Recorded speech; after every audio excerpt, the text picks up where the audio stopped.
와 올바른 역사 교육을 위해 열심히 뛰고 있는 한국사 전문 강사 강재민 인사드리도록 하겠습니다. 오늘은 지난주에 이어서 해상왕 장보고 이야기 계속해서 이어나가도록 하겠습니다. 먼저 지난 내용을 한번 정리해보면 장보고는 전라도 서남해안 도서 출신 사람이었죠. 섬사람 출신으로서 평민 이하의 신분을 가졌던 걸로 추정됩니다. 그랬던 장보고는 이 신라 사회에서는 성공을 기대하기 힘들었죠. 신라 사회는 엄격한 신분제 사회였습니다. 그래서 장보고는 친구 정년과 함께 바로 당나라로 건너가게 됩니다. 그리고 당나라에 있던 외구인 용병부대 무령군에 입대해서 그 제주를 유감없이 바르게 됩니다. 이사도의 난을 진압하면서 무령군 소장까지 승진했던 이 장보고는 무령군을 제대하고 사업가로서 대변신하게 되는 것이죠. 그랬던 장보고가 다시 신라로 귀국해서 바로 청해진 대사로서 우리가 잘 아는 제2의 인생을 또 살아가게 됩니다. 정말 장보고는 현실에 안주하지 않고 끊임없이 변화하고 도전했던 그런 멋진 사람 같습니다. 굉장히 역동적인 사람이라. 자, 오늘 이야기 계속해서 해볼 텐데요. 장보고가 그럼 왜 신라로 귀국하게 됐느냐? 장보고는 이미 성공한 사업가지 않습니까? 그런데 새로운 아이템이 떠올랐던 것 같아요. 정말 대단한 이 장보고의 식견과 안목의 사업가로서의 감각은 정말 대단한 것 같습니다. 그 당시 동아시아 중개무역이 어떻게 이루어지냐면 당나라와 신라, 일본 있지 않습니까? 그렇다면 이 신라가 그 중심이 될 수 있거든요. 그래서 내가 이 동아시아 해상 무역 네트워크를 한번 장악해 보겠다. 그래서 신라에다가 내가 그러한 중개무역항도 하나 설치해 보겠다는 생각이 있을 테고, 또 하나는 뭐냐면 그 당시 해적들이 굉장히 횡행하고 있었습니다. 우리 저번에 배웠다시피 이 9세기 신라의 상황은 헬신라라고 부를 만큼 굉장히 끔찍한 생지옥 같은 상황이거든요. 진골 귀족들의 수탈과 탐악이 크게 달하면서 백성들은 삶의 터전을 잃고 유리걸식하게 되고, 그래서 당나라에 또 노비로 팔려가는 상황인데, 거기다가 이제 해적까지 행행하게 되면서 이러한 양민들을 잡아다가 당나라에 노비로 파는 그런 끔찍한 일들이 굉장히 심각한 사회적 문제로 대두되고 있었습니다. 그러한 상황에서 이 해적들을 소탕하고 내가 동아시아 중개무역항을 신라 완도에다가 설치하겠다, 이러한 꿈을 갖고 이제 귀국하게 된 것이죠. 대단한 결심이고 대단한 도전 정신 같아요. 왜냐하면 아무리 성공했다지만 이 사람은 신라에서는 평민이의 신분을 가졌던 벌벌 없는 사람이거든요. 근데 이제 성공한 다음에, 자수성가한 다음에 당당하게 그 당시 신라 왕이었던 흥등왕을 찾아와서 단판을 지는 것이죠. 빅딜을 제시하게 됩니다. 뭐냐? 내가 해적들을 소탕해 주겠다.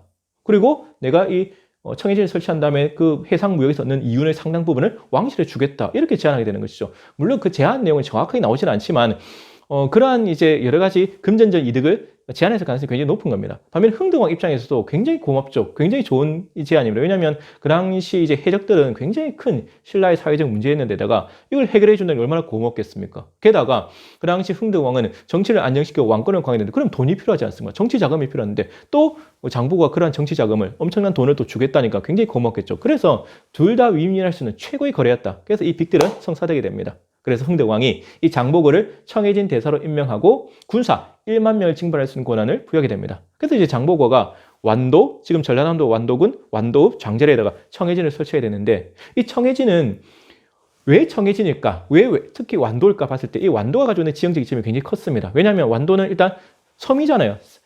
사면이 전부 다 바다입니다. 그러니까 배들이 접근하기 쉽죠. 게다가 수심이 깊어서 배들이 정박하기도 좋습니다. 게다가 또 태풍을 막아줄 수 있는 지형적 요건이 굉장히 좋았던 것이죠. 그래서 이제 전라남도, 오늘날 전라남도 이제 완도군 장제리에다가 이제 이 청해진을 설치하게 됩니다. 근데 이 청해진은 두 가지 성격을 동시에 가지고 있었거든요. 첫 번째는 뭐냐? 이게 가장 중요한 성격인데 바로 군진의 성격을 가지고 있습니다. 즉 해상군사기지, 해군기지, 이게 가장 중요한 성격이죠. 왜? 해적을 소탕하는 게 가장 중요한 임무지 않습니까? 근데 그 임무를 열심히 멋지게 해냅니다. 역시 장보고는 우리가 저번에 배웠다시피, 무령군 시절 때 배웠다시피 무장으로서 실력이 당대 최강 중에 하나였거든요.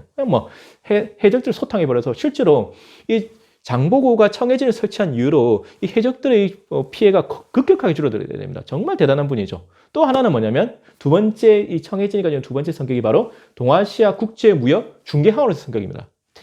정말 대단한 거죠. 이 당나라와 신라와 일본을 잇는 그 중개무역항의 성격을 가지게 됩니다. 따라서 그 당시 동아시아에서 무역을 하려면 청해진을 거치지 않고서는 안 되는 거죠. 그러면서 이제 중간에서 수수료를 받아치게 되는 건데, 다양한 성격을 가지고 있어요. 다양한 임무를 수행하게 됩니다. 아까 말씀드린 대로 크게 보면 동아시아 국제중개무역항이지 않습니까? 그러면서 무역 업무도 당연히 하고, 그 다음에 여객 업무, 그 다음에 사신단의 호송 업무, 그 다음에 선박의 건조와 수리까지 통역 업무까지 제공하니까 완전히 종합 서비스를 제공하는 것이죠. 그 당시 이 장보고의 위상은 하늘을 찌르게 됩니다. 이 장보고를 모르는 사람은 동아시아에 없다. 장보고를 모르면 간첩이란 말이 나올 정도로 장보고는 정말 대단한 인물이었다. 이렇게 성공한 정말 최고의 성공을 누렸던 이 장보고가 또 새로운 도전을 하게 됩니다. 새로운 모험과 도발을 하게 된 것이죠. 뭐냐면 신라의 왕위 계승 전쟁에 뛰어들게 됩니다. 왜 그랬을까? 그 당시 신라는 저번에 우리가 배웠다시피 중앙 정계에서는 진골 귀족들 간의 치열한 왕위 계승 전쟁이 벌어지고 있잖아요. 거기에 이제 끼어들게 되면서 새로운 도발을 하게 됩니다.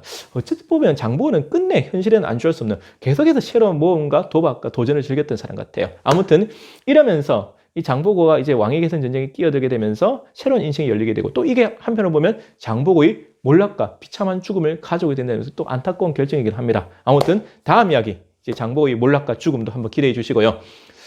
장보를 보면서 특히 사업을 하시는 분들은 장보를 많이 배우고 공부했다. 장보는 우리한테 정말 많은 시사점과 교훈을 주고 있다. 현실에 안주하지 말라. 끊임없이 변화하고 도전해라. 계속해서 제가 드리는 말씀이지 않습니까? 많은 분들이 성공을 꿈꾸고 있지만 실제로는 노력하지 않거든요. 계속 현실에 안주합니다. 현실에 안주하면 편해요. 그렇지 않습니까? 저도 현실에 안주하면 편합니다. 그냥 대충 하고, 강의도 대충 하고, 뭐 공부도 대충 하고, 그냥 있는 지식 써먹고 이러면 편하죠. 근데 그러면 발전이 없습니다. 계속해서 내 자신을 갈고닦고 새로운 변화, 도전을 해야 됩니다. 그것이 장보고가 우리한테 주는 교훈이 아닐까. 장사를 하는 분들, 사업하는 분들도 내가 해왔던 방식 그대로 고수하지 말고, 현실에 안주하지 말고 계속해서 새로운 사업에 도전하고 변화를 주고 이렇게 도전을 해야 된다. 그런 것을 보면서 우리가 장보고를 통해서 우리가 오늘날 한국 사회에서 성공할 수 있는 그러한 교훈을 얻을 수 있다고 생각하게 됩니다. 아무튼 오늘 강의 이제 마치도록 하고요. 항상 제가 여러분들께 드리는 말씀이 있죠. 여러분들의 응원과 격려가 제게는 가장 큰 힘이 된다는 사실입니다. 앞으로도 많이 시청해 주시고 또 구독해 주시고 알려주시길 부탁드리겠습니다. 저도 초심을 잃지 않고 끝까지 최선을 다하도록 하겠습니다. 항상 건강하시고 행복하십시오. 저는 여러분들의 건승을 진심으로 기원드리도록 하겠습니다. 지금까지 홍사 전문 강사 강재민이었습니다. 감사합니다.